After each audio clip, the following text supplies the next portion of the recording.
Silks 7-2 on Mobilizer. They're at the post. They're off in the Queen's Plate.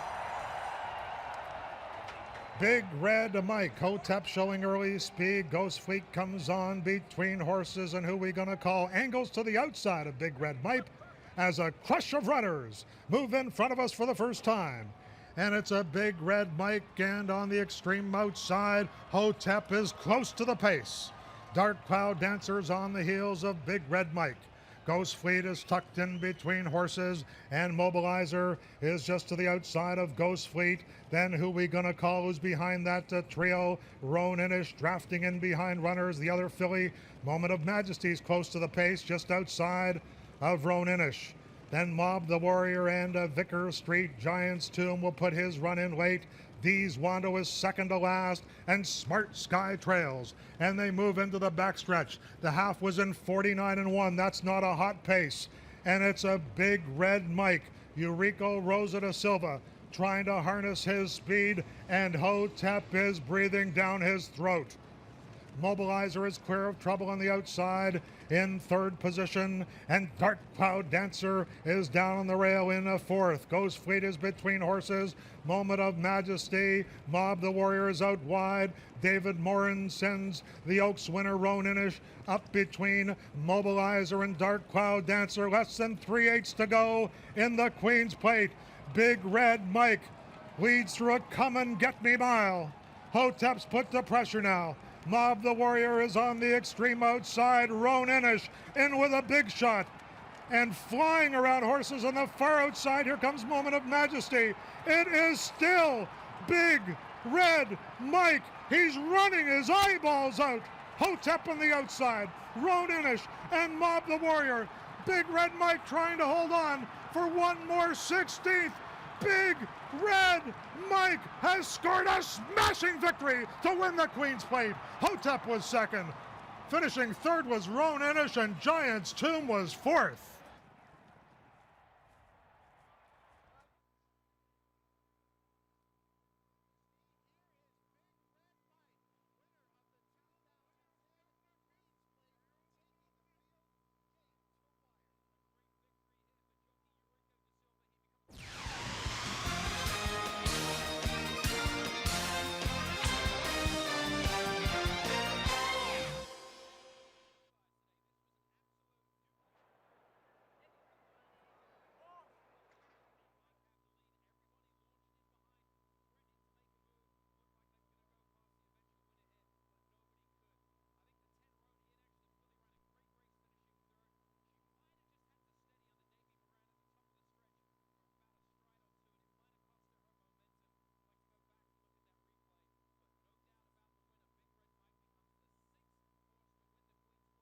The unofficial result of the 10th race, the winner number 5, Big Red Mike. Number 11, Hotep was second. 10, Roan-Inish was third. And 8, Giant's Tomb was fourth. The running time, 2:04 and 4/5.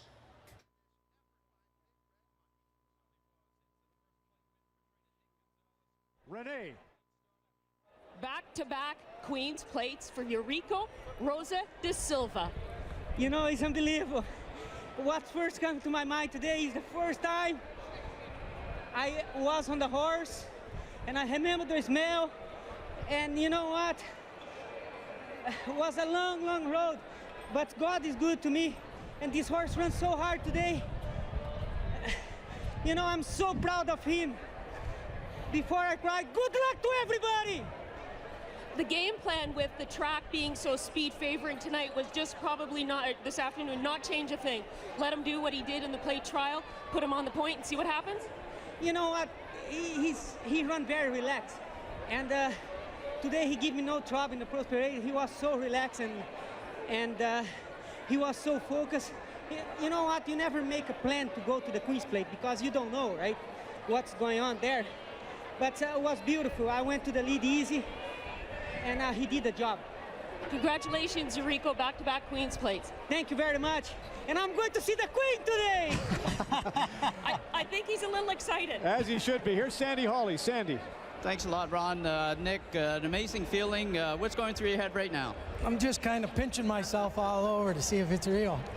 Well, you know what? He ran a tremendous race. Went wire to wire again. Was that the plan going in? I left it up to Rico, like I've been telling you in the past. You know, it was going to be a jockey's race, and thought we had the best jockey, and it looks like we had the best horse and the best jockey. All right, well, take us from the 8th pole to the wire. What were you thinking then? Well, my wife and my son and I were jumping up and down so much that it's kind of just a blur in my mind now, Sandy. All right, Nick, very happy for you. Congratulations. Thanks very much. All right, Ron, back to you. Nick and his wife, Martha, what a story they are. All right, so Queen's Plate 151 in the books. We get some post-race feedback there, getting to hear from winning jockey Rico Rosa da Silva, winning trainer Nick Gonzalez, Jeff, and I think wow kind of sums it up. And these are such great connections too. Nick Gonzalez, first ever Queen's Plate, and he gets a win. Da Silva's only been in 2 Queen's Plate, and he's won both of them. It used to be a curse if you won the plate trial that you had no shot in the Queen's Plates. It used to be that you wanted to finish second in the plate trial. Now 3 consecutive years, the plate trial winner has gone on to win the Queen's Plates. We should say this is yet another wire-to-wire winner on the poly track today. Yep. It's been very kind to speed horses here today, and Big Red Mike, he is thriving at the right time. Big Red Mike and Hotep were 1-2 all the way around the racetrack. Roan Inish ran an unbelievable race here today to finish in 3rd, to come from off the pace where she was, and Giant's Tomb finished in 4th. But Big Red Mike, here he is, and Rico Rosa da Silva just does it yet again, and he's pretty pumped to meet the Queen. The final time of the race, very respectable, 2:04 and 4. The track's been producing some pretty quick clockings so far today. Don Romeo, he is the big man when it comes to the Terra Racing Stable. Back-to-back wins for him on today's program, and we're hoping to catch up with him momentarily, but I'm sure he's going to be a very, very happy camper. And I think it's extra special as well, Chad, that this is a homebred too. Yeah, definitely. And Big Red Mike had never even been in a stakes until that plate trial, and now he sweeps that and the Queen's Plate. And Big Red Mike, he just fights. As soon as he sees a horse come right up to him, he just digs in and fights. So now let's go trackside and let's get some feedback from the winning owner of Terra Racing Stable.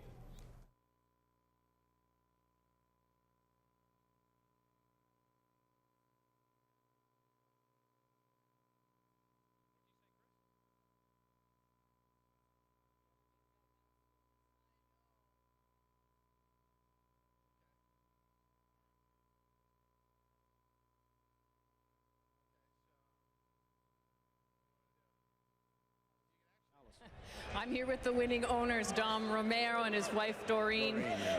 Tell me how this is for you. Very exciting. This will probably be one of the most memorable days of my life, yeah. Was it just the Queen's Plate or the Queen? Both. Both. I've been 35 years in racing and breeding. By the way, I bred this horse, which makes it that much more satisfying, you see. But certainly, you know, our hopes are always to win the Queen's Plate. And the Queen being here is just magnificent, you know. Makes it that much more exciting. Now, I know Big Red Mike has been described as a fighter. Is that what you saw on the track today? Oh, yeah. I seen that in the plate trial. Yeah, yeah. He's only a young, see, 3-year-olds, they're only young horses. And he showed me something in the plate trial. You said you've been in this business now for 35 years. This means many horses. You're going to come back. I'm not leaving. Congratulations to you both. Thank you. Thank you. Back to you, Ron. Well,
Okay, so we got some post-race coverage from owner Don Romeo. Very happy, and Jeff, as we expected, it makes it that much more special, not only because Her Majesty Queen Elizabeth II is in attendance here this afternoon, but because this son of 10 pins is a homebred. So I'm sure a lot of emotions going through him and his wife right now. And this horse does have idiosyncrasies, as you can see. He might be suffering from heat stroke a little bit as well as they get the hose on this horse. It's such a warm day out there that they're going to try and get some fluid into this horse and cool him down as best as they can right now. Eureka Rosa da Silva is off, but he kind of did the same thing when he went to the winner's enclosure for the plate trial stakes too. He kind of starts and stops here, but I think more than anything, he's suffering from a little bit of heat stroke right now.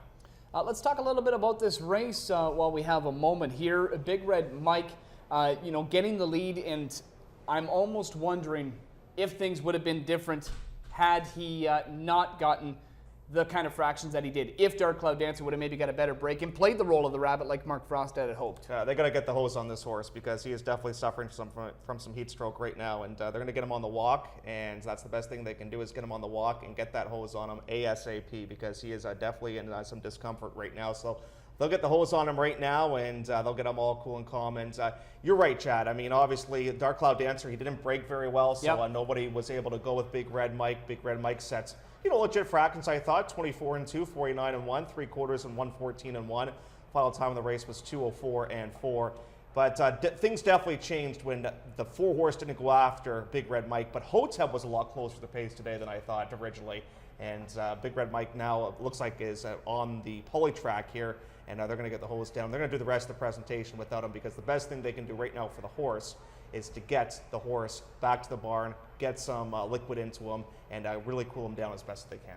All right, and Eureka Rosa da Silva joining a very, very packed house in the stakes winner circle right now. They'll go through all the presentations and all the festivities that come along with this, including a meeting with Queen Elizabeth II and Eureka Rosa da Silva. We could hear in that post-race interview with Renee Kieran's awfully excited about that opportunity. So this is a man that we know he's always excited, and he's really going to take this as something very special in his career. Deservedly so. I mean, he has not been riding here at Woodbine for all that long, and for him to now have 2 Queen's Plate wins under his belt, I mean, that just says a lot about the year that he's having so far. And again, congratulations goes out to the owner, Mr. Romeo. He's been involved in this game for a long, long time. He actually first came to the sport and he made a couple wagers. He didn't think much of it, but then he came back and he started to become a bit of a fan of it, and now he can't get it out of his blood. It's now we take a look at Mr. Wilmot walking with Her Majesty Queen Elizabeth II, and she will make the presentation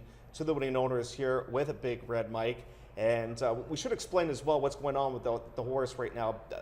It's so warm today that this horse just ran 1.25 miles and a very good clock, in that it's like an athlete. You want to get them on the walk and you want to get some liquids into them, and he will be okay.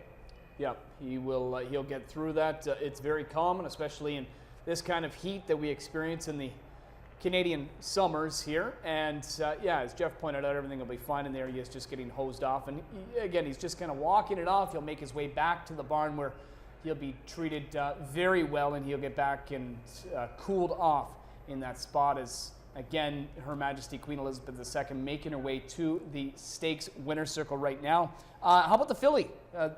Ronan Ish, the Oaks winning filly. Very, very good effort. I don't want to take anything away from the winner because he ran an unbelievable race, but for me, one of the horses that ran one of the best races in here was Ronan Ish because she came from off the pace. She finished 3rd on a track that's very much speed favoring here today. And she ran an unbelievable race to come back on 3 weeks rest to face the boys like she did here today. Kudos goes to Carolyn Koskin and her crew, an unbelievable job. But the hour belongs to Big Red Mike as that one picks up the win. The Samson horses, they ran well too. Hotep finished in 2nd. Giant's Tomb got the 4th place spot as we take a look at this very special scene that I'm going to frame in my mind forever because obviously you were in the walking ring. I had a chance to see the Queen just 5 feet in front of me, and this is special. We don't really have the Queen coming to us here at Woodbine all that often to watch a race like this, and I hope she had an enjoyable day and maybe had a couple of shekels on Big Red Mike as well. And you know what? You know that you are in the presence of royalty or someone very special when you're around here today. This is something that I've never experienced, not just with the Queen here, but this kind of a crowd for a Queen's Plate. It was fantastic. It was a lot of fun to be a part of, and It again just felt very, very good to be around her, and I'm not going to forget this day at all. This is a very significant victory as well for trainer Nick Gonzalez. And what a year he is at. He just picked up his 1,000th win not all that long ago. And Chad, what's it going to be like at Fort Erie, his home base for the Prince of Wales Stakes 3 weeks from now when he is there? It's going to be a shorter distance, but that won't be a problem for Big Red Mike. Obviously, it's going to be a new surface, that being on the... And there's a look at Eureka Rosa da Silva, really enjoying the moment right now with Her Majesty Queen Elizabeth II, and deservedly so. This is a terrific moment for him. And there's Mr. Romeo. And in behind Mr. Romeo, as well as... I believe that might be Nick Jr., if memory serves me correct. But anyways, we're taking a look at the rest of the presentation being made right now as we speak. There's Nick and there's Martha Gonzalez. And what a job she does. She's the assistant trainer here. She takes care of all the horses here at Woodbine, whereas Nick and Nick Jr. take care of the horses down at Fort Erie as well. And nice that the Queen's taking some time out of her schedule here to share some words, because she knows, being a horse racing enthusiast, what it takes to win a race like this. Yes, definitely. And the breeding that comes with it as well. And there'll be a lot of respect, especially right there in that winner's circle right now. Back to Nick a little bit in the Fort Erie angle. I know that'll be the next step for them. I don't know if he's already got a key to the city, but if he goes and wins the Prince of Wales, he's definitely getting a key to the city. Yeah, I think you could be right. And I think we know where Mr. Da Silva and Nick Gonzalez are going to be 3 weeks from now down at Fort Erie for that second jewel. And that goes shorter too, right? That's right. It's a mile and 3/16. It's a shorter distance. That won't be a problem for him. And if anything, the real test for him could be the grass, the 1.5 mile events, the Breeders' Stakes. But he'll be tough coming up in that event. And who else will come out of this race? I think a lot of horses will come out of this race. I think I would go up at Hotep, Roan Inish. I might wait for the Wonder Wear myself, get her on the grass for the third jewel of the Canadian Triple Tiara, give her a bit of a break, because that's 2 tough races in a row now for her, and she's run 2 credible races as well. Yeah, she'll miss the Bison City. That's coming up next weekend, right. I understand. Also, Moment of Majesty will miss that race. But yeah, I think quite a few of these horses will be heading to the Border Oval at Fort Erie in a couple of weeks to contest that second jewel of Canada's Triple Crown. And I know you've talked about it, and you love this race, that it's on 3 different surfaces, because it takes a very special and talented individual to overcome that. It does. And I must admit, as we take a look at Queen Elizabeth II now about to leave the stage after some more pictures are being made here, and a big round of applause going towards Her Majesty.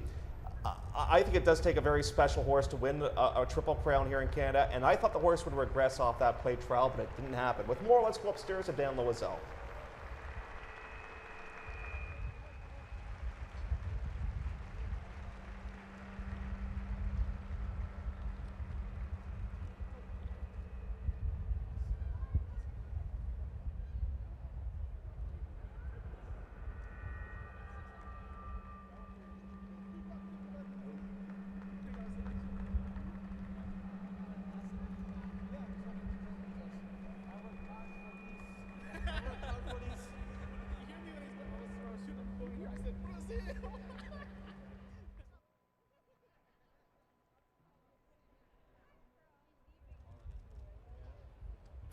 Ladies and gentlemen, Her Majesty Queen Elizabeth II, Queen of Canada, and His Royal Highness, the Duke of Edinburgh, will now depart Woodbine.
Ladies and gentlemen, we have a late jockey change in the 11th race on 14 Sargent Park to Tyler Pizarro. Pizarro will ride 14 Sargent Park in race 11.